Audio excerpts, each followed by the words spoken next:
चला तर मग आज ना आपण बनवूया वरईच्या तांदळाची खीर। हे बघा, मस्त अशी उपवासाची आपण इथे खीर बनवणार आहोत। तर त्यासाठी सुरुवात करूया। इथे मी कढई तापत ठेवलेली आहे। तर आता यामध्ये आपल्याला अगोदर तूप टाकून घ्यायचं आहे।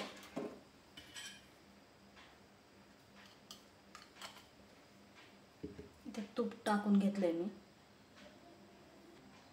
तर तूप गरम झाले, त्यामध्ये आपल्याला हे वरईचे जे तांदूळ आहेत ते टाकून घ्यायचे आणि त्याला छान असं रंग येईपर्यंत आपल्याला परतवून घ्यायचं आहे तुपात। अरे देवा।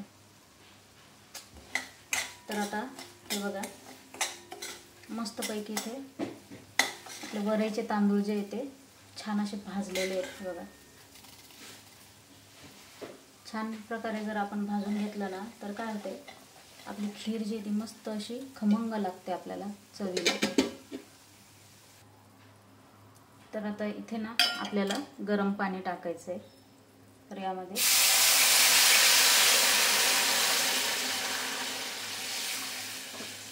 आणि झाकण ठेवून एक 5 ते 7 मिनिटं आपण त्याला आता शिजू देऊया।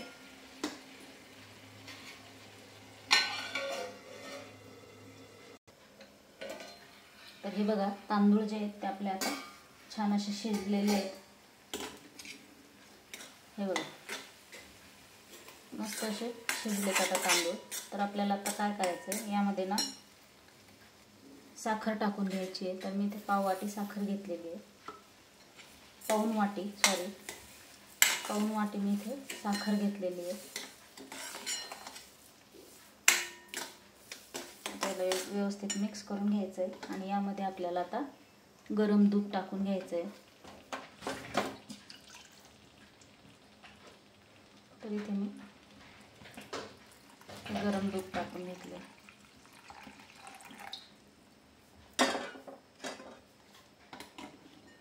याला आता व्यवस्थित आपण मिक्स करून घ्यायचं आहे आणि यामध्ये टाकूया आपण आता वेलची पावडर।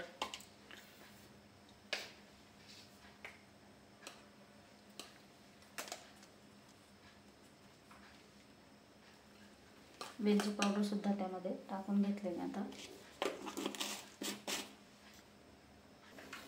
इथे मी फोडणीची कढई ठेवली, त्यात तूप टाकून घ्यायचं आपल्याला थोडं। अगोदर पण आपण यामध्ये तूप टाकलेलं आहे आणि आता इथे सुद्धा तूप टाकतोय। तूप छान गरम करून घ्यायचं आहे। तर तूप आता इथे गरम झालेलं आहे। त्यामध्ये ना हे खिसलेलं खोबरं टाकून घेतलंय। त्यानंतर इथे काजू आणि बदाम सुद्धा आपल्याला टाकून घ्यायचे आणि हे छान आपल्याला फ्राय करून घ्यायचे। हे बघा, मस्तपैकी आपले काजू बदाम जे ते छान फ्राय झालेत। आता ते आपल्याला यामध्ये टाकून घ्यायचे।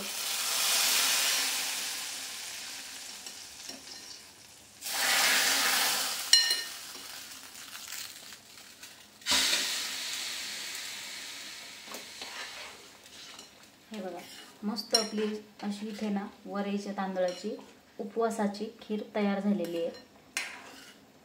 आषाढी एकादशीला ना तुम्ही नक्की बनवा हे। त्या निमित्ताने आपण इथे ही खीर बनवलेली आहे। खूपच छान लागते आणि बनवून जर ठेवली तर 2 दिवस फ्रीजमध्ये तर सहज राहते ती, म्हणजे सारखे सारखे करावं पण नाही लागत। हे बघा,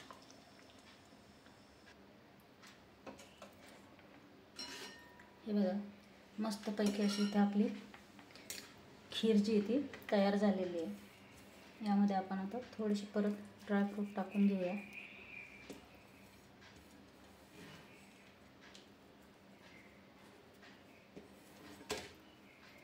आणि आषाढी एकादशी निमित्त नक्की बनवा, खूपच छान टेस्टी लागते ही खीर खायला। चला तर भेटूया मग नवीन व्हिडिओमध्ये नवीन रेसिपीसह। तोपर्यंत बाय बाय। रेसिपी आवडत असेल तर लाईक सबस्क्राईब नक्की करा।